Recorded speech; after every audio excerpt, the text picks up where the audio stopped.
Everyone, welcome back to our channel Gyan Lab once again. मुझे पता है बहुत दिनों के बाद मैं दिख रहा हूँ इस चैनल पे, लेकिन आप लोगों के लिए ही मैं बहुत सारा काम कर रहा था, बहुत सारा कंटेंट बना रहा था। तो अब टेंशन लेने वाली बात नहीं है। आगे आने वाले 30 दिन है आपके पास अभी भी, अगर आप पीसीएम के स्टूडेंट हो, और 25 डेज है अगर आप पीसीबी स्टूडेंट हो। तो यहाँ पर आप स्टार्ट करने वाले हम लोग की, आपको मुझे पता है अभी भी आप लोगों ने फिजिक्स को हाथ नहीं लगाया। बहुत सारे बच्चे फिजिक्स से डरते हैं, बहुत सारे बच्चों ने फिजिक्स किया भी नहीं है। तो सबसे पहला क्वेश्चन आता है how to start physics. Physics को स्टार्ट कैसे करें सीईटी पॉइंट ऑफ व्यू से, ठीक है। तो how to study for physics for MST CET exam.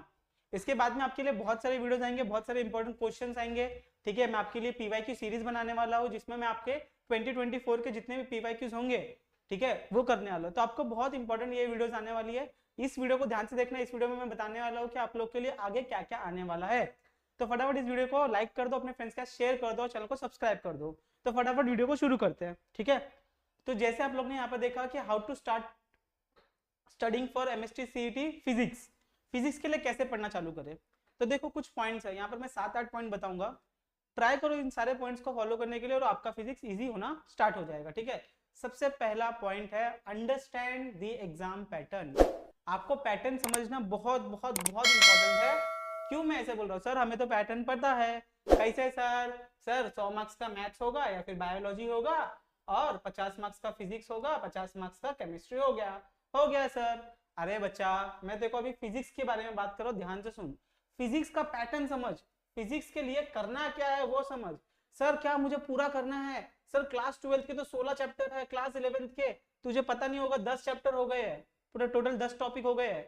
देखा तूने? ठीक है, पिछले साल तक 8 ही थे, अभी एक्स्ट्रा 2 चैप्टर ऐड कर दिए, चैप्टर नंबर 1 और चैप्टर नंबर 2, एरर एनालिसिस वाला और यूनिट मेजरमेंट वाला। तो ये टोटल 26 चैप्टर करने हैं आपको फॉर 50 मार्क्स, फॉर 50 मार्क्स। समझ में आ रही है बात? तो सर इतना कैसे करेंगे सर? सर क्या होगा? तो इसीलिए सबसे पहला पॉइंट है आपको एग्जाम पैटर्न समझना पड़ेगा। एग्जाम पैटर्न क्या है? अगर मैं इसको ध्यान से आपको समझाऊं तो ध्यान से समझना। यहाँ पर मैं बोलने की कोशिश क्या कर रहा हूँ, देखो टोटल आपका 50 मार्क्स का फिजिक्स आएगा। कितने मार्क्स का आएगा? 50 मार्क्स का फिजिक्स आएगा। अब मैं बोल रहा हूँ एक क्वेश्चन 1 मार्क्स का होता है। मैं बता रहा हूँ आप लोग अभी नहीं, एग्जाम के बाद में आपको समझ में आएगा कि इस 50 में से 25 question, more than 25 question, 25 plus question easy concept based होते हैं। इजी मतलब बहुत इजी होते हैं, ठीक है। जब मैं आपके लिए पीवाईक्यू सीरीज लेके आऊंगा ना, तो आपको समझ में आएगा, अरे सर ये तो टेक्स्ट बुक का क्वेश्चन है, अरे सर ये तो अभी किया था हम लोगों ने, अरे सर ये तो बोर्ड से भी इजी है। तो इतने इजी क्वेश्चन आते हैं, बस आपको इन 50 में से 25 फाइंड करना है। दिक्कत यहीं पे होती है जब हमें 25 क्वेश्चन देखने पड़ते हैं। आपको बोले 50 क्वेश्चन। अभी देखो अगर आप लोग ने सीईटी का पैटर्न देखा होगा ना, तो सीईटी वाले बहुत चालाक है। वो लोग क्या करते हैं, पहले 4 क्वेश्चन 5 क्वेश्चन बहुत हार्ड डाल देते हैं। औकात के बाहर वाले बच्चों का डिमोटिवेशन वैसे हो जाते हैं वो लोग कि सर हमको तो आता ही नहीं है, जो थोड़ा बहुत पढ़ के आए थे वो भी हमारा गया। आपको 5 क्वेश्चन के जैसे आगे के 5 क्वेश्चन आपके खराब हो जाते हैं। 5 क्वेश्चन देखो, नहीं आ रहा आगे चलो, नहीं आ रहा आगे चलो, नहीं आ रहा आगे चलो। उसके आगे जैसे आपका तीसरा चौथा क्वेश्चन आता है, आपके वो इजी क्वेश्चन आ जाते हैं, इजी क्वेश्चन आ जाते हैं। समझ में आ रही है बात? बाकी के जो 25 क्वेश्चन है, इसमें भी आप लोग आराम से 10 क्वेश्चन बना सकते हो जो कि रिलेशन बेस्ड आते हैं। सर ये रिलेशन बेस्ड क्या होता है सर? रिलेशन बेस्ड मतलब आपका कोई फॉर्मूला है, जैसे कैपिलरी एक्शन का फॉर्मूला है H = 2t cos θ अपन ρ/r(g). तो इसमें हाइट और रेडियस का क्या रिलेशन है, ठीक है, तो इनवर्स रिलेशन है। ऐसे आपको ये रिलेशन बेस्ड क्वेश्चन आते हैं कि अगर रेडियस कम हो गया तो हाइट कितनी हो जाएगी, रेडियस 2 टाइम कम हो गया तो हाइट कितना बढ़ जाएगा। ऐसे क्वेश्चन टाइप आते हैं आपको। तो आपको ये क्वेश्चन याद करने, आपको समझने आना चाहिए। एग्जाम पैटर्न समझो बच्चों, एग्जाम पैटर्न 50 क्वेश्चन में से आप लोग इजीली अगर आपने बोर्ड्स के लिए अच्छे से पढ़ाई की है, और नहीं भी की है तो अगर आप लोग ने पीवाईक्यू अच्छे से सॉल्व किए, सिर्फ पीवाईक्यू बोल रहा हूं मैं, वो भी कौन से पीवाईक्यू बोल रहा हूँ, 2024 और 2023 के, उसके नीचे मत जाओ, उसके नीचे जाके कुछ मतलब नहीं है। तो 2023 और 24 के पीवाईक्यूज भी कर लिए, तो 50 में से मैं आपको लिख के देता हूँ कि आपके 20 से 30 क्वेश्चन आपके बन जाएंगे, 20 से 30 क्वेश्चन आपके बन जाएंगे, और 30 मार्क्स बहुत ज्यादा होता है, ठीक है। अब पहला पॉइंट समझ में आ गया, एग्जाम पैटर्न समझ में आ गया, कुछ लिखने की जरूरत नहीं है, आपको समझना है सिर्फ। नेक्स्ट आ गया प्रायोरिटाइज इंपॉर्टेंट टॉपिक्स। मतलब आपको हाई वेटेज चैप्टर के ऊपर ज्यादा ध्यान देना है। सर हाई वेटेज चैप्टर कैसे समझेगा? ठीक है, तो उसके ऊपर एक वीडियो आने वाली है, उसके लिए टेंशन मत लेना आप केमिस्ट्री सीईटी में कौन से साल में कौन से टाइप के क्वेश्चन पूछे गए हैं, कितने क्वेश्चंस पूछे गए, मैं आपको सब बताने वाला हूँ। लेकिन आपको पहले ही पता है बोर्ड एग्जाम के लिए कुछ इंपॉर्टेंट टॉपिक्स थे, चैप्टर नंबर 1, 2, 3, 4, ये सब 7-7 मार्क्स के चैप्टर थे। तो ये सीईटी में 3-3 क्वेश्चन एक चैप्टर से पूछ रहे हैं, रोटेशनल से 3 पूछ रहे हैं, अपने मैकेनिकल से 3 पूछ रहे हैं, थर्मो केटीजी से 3 पूछ रहे हैं, थर्मो से 3 पूछ रहे हैं। तो क्वेश्चन आ रहे हैं, आपको इंपॉर्टेंट टॉपिक समझना है। अब यहाँ पर इंपॉर्टेंट टॉपिक से ज्यादा मैं ये बोलूंगा कि थोड़ा ध्यान समझो। देखो फिजिक्स है ना, फिजिक्स बच्चों को टफ क्यों जाता है, न्यूमेरिकल्स की वजह से, ठीक है। अब उसको लेके रोना नहीं है अपने को, हमको करना क्या है, फिजिक्स में आपका जो इंपॉर्टेंट चैप्टर आपका जो हो गया है पढ़ के, जैसे आप लोग का करंट इलेक्ट्रिसिटी हो गया होगा, है ना, इजी चैप्टर्स, मैकेनिकल प्रॉपर्टी हो गया होगा, पूरा थ्योरी है, केटीजी हो गया होगा, थर्मोडायनेमिक्स हो गया होगा, बहुत ही इजी है, थर्मो तो आपका केमिस्ट्री वाला भी हो गया होगा। तो ये जो चैप्टर्स है जो आपने बोर्ड्स के लिए अच्छे से पढ़े थे, ईएमआई हो गया, सेमीकंडक्टर हो गया, सेमीकंडक्टर अच्छे से पढ़ लो, आपके 2 से 3 क्वेश्चन बन जाएंगे, 11th का चैप्टर भी आ जाएगा, 12th का चैप्टर भी आ जाएगा। समझ में आ रही है आपको बात, और बहुत इजी आ रहे हैं सेमीकंडक्टर के क्वेश्चन। तो वो इंपॉर्टेंट चैप्टर्स आप अपना समझो, ठीक है, कि आपको कौन सा चैप्टर आ रहा है। देखो जब भी फिजिक्स स्टार्ट करोगे ना, फिजिक्स स्टार्ट करने में सबसे पहली चीज आपको याद रखनी है कि जो चैप्टर आपको आता है उससे स्टार्ट करो, ताकि कॉन्फिडेंस बढ़े। आप करते क्या हो, सबसे पहला चैप्टर ले लेंगे रोटेशनल डायनामिक्स और सॉल्व करेंगे, और कुछ नहीं समझ में आता है, फिर आदमी बोलते हैं कि फिजिक्स हमसे नहीं हो पाएगा। मैं आपको क्या बोल रहा हूँ, समझो थोड़ी सी चीजें। मैं बोल रहा हूँ आपको कि इजी चैप्टर लो, इजी भी नहीं बोल रहा हूँ, जो आपको आता है, आपको कोई भी चैप्टर आ सकता है, उस चैप्टर को पकड़ो, उस चैप्टर के क्वेश्चन सॉल्व करना चालू करो, आपको 110% आपका कॉन्फिडेंस इंक्रीज होगा, और धीरे धीरे करके आपके मार्क्स बढ़ेंगे। अब ये भी कैसे करना है सर मेरे को ये आता है, ईएमआई आता है मेरे को, मैं उसके क्वेश्चन सॉल्व करूंगा, नहीं, सबसे गलत। आपको सबसे पहला स्टेप है आपका, अगर आपको पूरा चैप्टर आता है एक बार रिवाइज करो। अब रिवाइज करने के 2-3 तरीके हो सकते हैं, आप टेक्स्ट बुक को रिवाइज कर लो, आप वन शॉट वीडियो देख लो, जो भी है आप लोग, आपको जैसे भी करना है, लेकिन रिवाइज कर लो। रिवाइज करते करते आपको एक पेज पे पूरा का पूरा उस चैप्टर का फॉर्मूला लिख लेना है। एक पेज पे क्या, आधे एक पेज का 4 पार्ट करो, उस एक पार्ट में आपके ईएमआई के सारे चैप्टर्स सारे फॉर्मूलाज आ जाना चाहिए, करंट इलेक्ट्रिसिटी के सारे फॉर्मूलाज आ जाने चाहिए, ठीक है। तो एक पेज आपका होना चाहिए जिसमें आपके फॉर्मूलाज पूरे के पूरे आ जाने चाहिए, और वो फॉर्मूला आपको बाय हार्ट होनी चाहिए, और फॉर्मूला का मतलब क्या है वो भी आपको पता होना चाहिए, ठीक है। ये होने के बाद अब आपको सॉल्व करना चालू करना है एमसीक्यूज, और देखो कैसे आपके एमसीक्यूज बनना चालू होते हैं। स्टार्टिंग में आपके 10 एमसीक्यूज में से 5 ही एमसीक्यूज बनेंगे, फिर बाद में 10 में से फिर 7 बनेंगे, फिर 10 में से 9 बनेंगे। देखो जो भी होता है धीरे धीरे होती है चीजें क्या होती है, धीरे धीरे होती है। तो आपको ये समझना पड़ेगा कि फिजिक्स को कैसे टैकल किया जाए, ठीक है।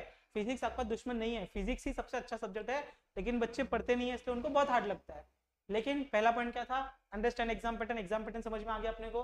सेकंड आ गया कि फिजिक्स के लिए अप्रोच कैसे करना है ना। तो आपको जो आपका इंपॉर्टेंट टॉपिक है, जो आपको आता है, उस चैप्टर को पकड़ो, उस चैप्टर को रिवाइज करो, उसका फॉर्मूला लिख लो एक बुक में एक पेज पे, और एमसीक्यू सॉल्व करना चालू करो, ठीक है। तो दिन में आपको 2 से 3 घंटा आपको फिजिक्स के लिए देना ही देना है। नेक्स्ट पॉइंट है मास्टर फॉर्मूला एंड कॉन्सेप्ट्स। तो अभी हम लोग ने यहाँ पर बात कर ली है, ठीक है। फॉर्मूला को प्लीज याद करो, उनके रिलेशंस को याद करो। अभी यहाँ पर ये ओम्स लॉ है, V is equals to IR।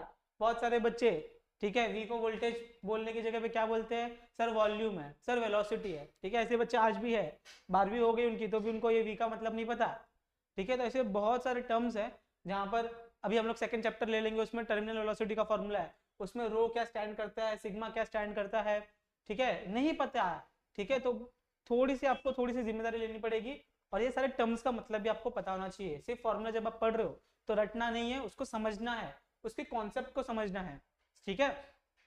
तो जब आप वन शॉट देखोगे या फिर जब रिवाइज करोगे ना, तो आपके फॉर्मूलाज भी क्लियर हो जाएंगे और आपका कॉन्सेप्ट भी बिल्ड हो जाएगा। उसके बाद आपको एमसीक्यू सॉल्व करना चालू करना है। चलो चौथा point, solve MST CET previous year papers.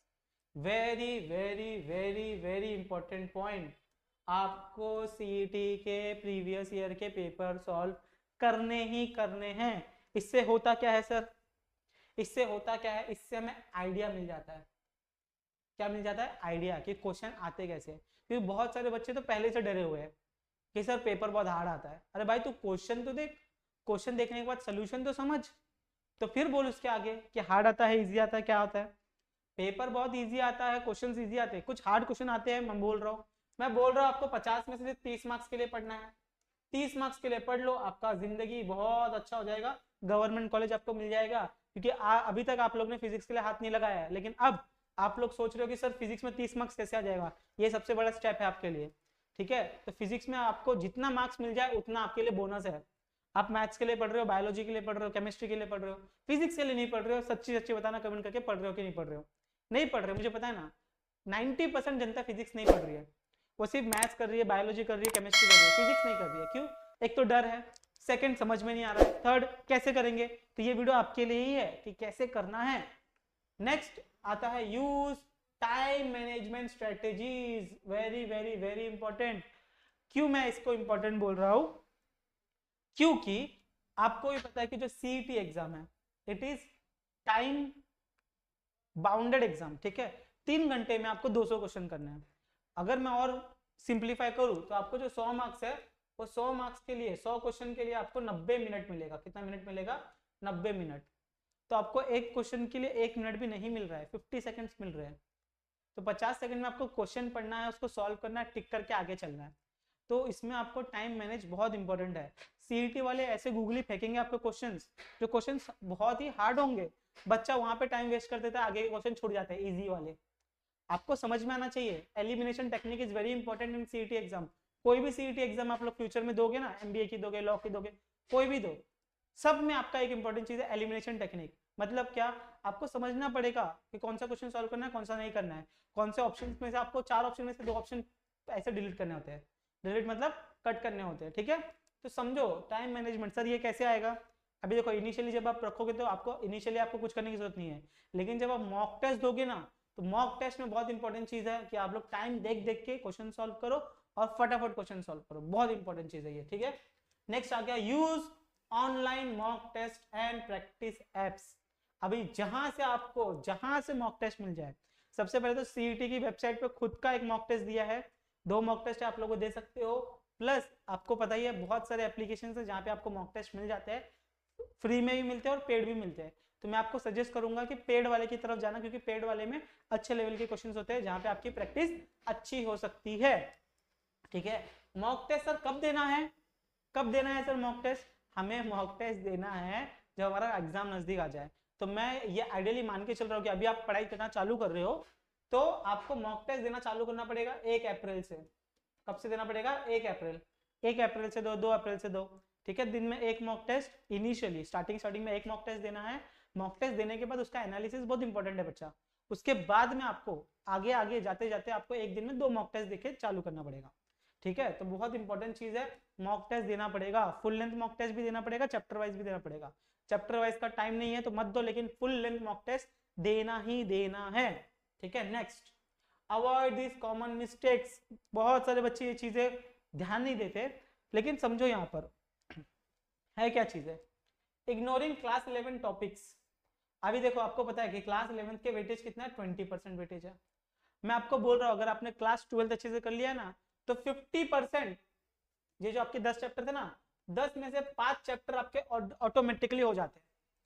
लिख के ले लो, क्लास 11 का इलेक्ट्रोस्टैटिक्स, क्लास 12 का इलेक्ट्रोस्टैटिक्स, क्लास 11 का आपका सेमीकंडक्टर, क्लास 12 का आपका सेमीकंडक्टर। ठीक है, साउंड में तो और बहुत कम फॉर्मूलाज है यार, वो भी। फिर बाद में अपना हो गया थर्मल हो गया। अरे इजी चैप्टर्स है जो ऑटोमेटिकली आप एक बार पढ़ोगे आपको याद आ जाएगा और आप लोग उसको आराम से कर सकते हो। तो 11th के टॉपिक्स आपको कब करने हैं? अभी ये भी सुन लो, अब नहीं तो 11th का टॉपिक करने में भाग जाओगे। 11th को वेटेज अभी नहीं देना है, जब आपका 12th का सिलेबस खत्म हो जाएगा उसके बाद में आपको 11th पे ध्यान देना है। क्यों मैं बोल रहा हूँ? ये तो सिर्फ 20% है ना, क्लास 12 का कितना परसेंट है? 80%। तो इस 20 के पीछे भागोगे कि 80 के पीछे भागोगे? बोलो, 20 के पीछे भागोगे कि 80 के पीछे भागोगे? सर 80 के पीछे। अभी तो आपने 12th पढ़ी है, तो आपको और ज्यादा फायदा होगा अगर आप 12th का पहला सिलेबस खत्म करो और उसके बाद में आप 11th का करो। मना नहीं कर रहा हूँ, करो, लेकिन 12th का होने के बाद। एक स्मार्ट बच्चा यही करेगा, पहले 12th पे फोकस करेगा फिर 11th पे आएगा। Second, memorising without understanding concept clarity is the key. वही मैं बोल रहा हूँ आपको कि आप फॉर्मूला याद कर लेते हो, सब कुछ याद कर लेते हो, आपको फॉर्मूला आपके हाथ में होता है, लेकिन आप उसको लगा नहीं पाते, क्वेश्चन में सॉल्व नहीं कर पाते। आपको पता है सर ये कैपिलरी एक्शन का फॉर्मूला है, टर्मिनल वेलोसिटी फॉर्मूला लगाना है, मुझे फॉर्मूला याद है, लेकिन क्वेश्चन में क्या क्या दिया मुझे समझ में ही नहीं आ रहा है। तो आपको ये बहुत ज्यादा इंपॉर्टेंट है कि आप मेमोराइज जो कर रहे हो अंडरस्टैंडिंग के साथ करो, जो फॉर्मूला याद करो उसको समझो फॉर्मूला में दिया क्या है। Skipping numerical problems, physics is calculation heavy. ठीक है, तो यहाँ पे क्या लिख के दिया है कि फिजिक्स में आप कैलकुलेशन से तो भाग ही नहीं सकते, पहला पॉइंट। दूसरा पॉइंट, आपको न्यूमेरिकल्स करना पड़ेगा। अगर ये वीडियो कोई बच्चा देख रहा है 2026 का, 27 का, 28 का, ठीक है, आपको समझना पड़ेगा कि जब आप 12th की पढ़ाई स्टार्ट कर रहे हो, 11th की पढ़ाई स्टार्ट कर रहे हो, स्टार्टिंग से क्यों फिजिक्स के पीछे भागते हो आप लोग। देखो प्रॉब्लम क्या है, मुझे बहुत अच्छे से पता है कि क्लास 10th तक आप न्यूमेरिकल को हाथ भी नहीं लगाते। साइंस 1 में किया था न्यूमेरिकल? नहीं सर, बिना न्यूमेरिकल किए भी मुझे आउट ऑफ मिल जाता, ऑप्शन में था, है ना। इसीलिए बच्चे यहाँ पर 11th में फंस जाते हैं, उनका कॉन्फिडेंस 10वीं से डाउन है ना, तो 11th 12th में उनका प्रॉब्लम हो जाता है। तो जब अगर आप 11th में देख रहे हो ये वीडियो, तो 11th में भी आपको स्टार्ट करना है न्यूमेरिकल सॉल्व करना। स्टार्टिंग में बेस अगर आपका अच्छा हो जाएगा, आपको प्रैक्टिस हो जाएगी, आप सॉल्व करना स्टार्ट कर दोगे, तो आपको फिजिक्स से डर कम हो जाएगा। Last point, last minute revision plan, ये बहुत इंपॉर्टेंट है। स्टार्टिंग से अगर किसी बच्चे ने ये वीडियो देखा है, ठीक है, तो मैंने यहाँ पर आपको बोला था कि आपको हर एक चैप्टर का फॉर्मूला लिख लेना है। जैसे आपका ये एक पेज है, ठीक है, अब डिपेंडिंग चैप्टर बड़ा है तो ज्यादा फॉर्मूलाज होंगे, चैप्टर छोटा है तो कम फॉर्मूलाज होंगे। इस पेज पे आपका चैप्टर नंबर 1 का यहाँ पर पूरा फॉर्मूलाज होना चाहिए। मान लो यहाँ तक खत्म हो गया चैप्टर 1 का फॉर्मूला, लाइन मार दो, यहाँ पर चैप्टर नंबर 2 चालू कर दो। ठीक है, चैप्टर नंबर 2, 1 और 2 में पहला पेज भर गया, आगे का साइड, पीछे के साइड में चैप्टर नंबर 3 और चैप्टर नंबर 4 के फॉर्मूलाज। अभी ये जो फॉर्मूलाज है, यही फॉर्मूला आपके लास्ट रिवीजन होंगे। ठीक है, जब आप सीईटी, मान लो कल आपका एग्जाम है सीईटी का, आज आप क्या करोगे सर, मजा करेंगे, रिलैक्स तो करना ही है, लेकिन रिवीजन के लिए आपको ये पढ़ना है और बाकी के जो आपके सब्जेक्ट्स है वो पढ़ना है आपको।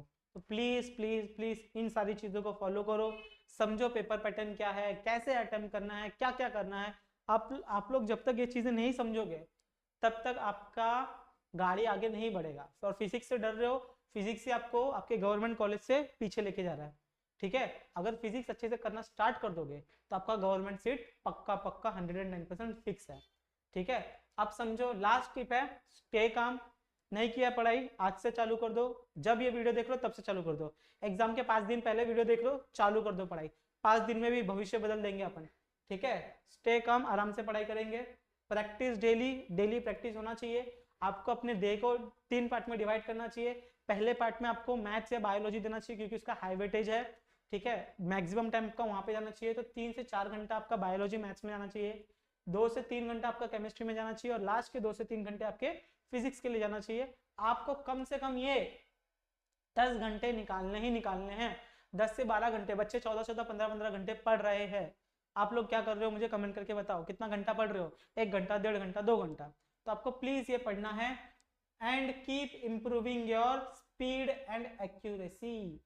स्पीड बढ़ाते रहो, एक्यूरेसी बढ़ाते रहो। बहुत सारे कैलकुलेशन आपको मेंटली करने पड़ेंगे। ठीक है, physics in MST CET is all about smart preparation. ठीक है, तो सीईटी में जो फिजिक्स है ना, फिजिक्स उसको स्मार्टली पढ़ा जाता है। ठीक, गधा मजदूरी नहीं करना होता है, स्मार्टली पढ़ोगे तो ही आपको रिजल्ट मिलेगा। ठीक है, तो आई होप आपको ये वीडियो में से कुछ तो समझ में आया होगा। लास्ट में मैंने लिखा है would you like chapter wise weightage detail video. ठीक है, तो चैप्टर वाइज अगर आपको वीडियो चाहिए तो आप लोग यहाँ पर कमेंट में यस और नो बोल सकते हो। जैसे 100 लाइक आ जाएंगे आपको नेक्स्ट डे आपको एक और वीडियो मिल जाएगी वेटेज वाली। तो आई होप आपको समझ में आ गया होगा। ठीक है, थोड़ा सा समझो यार, समझो चीजों को।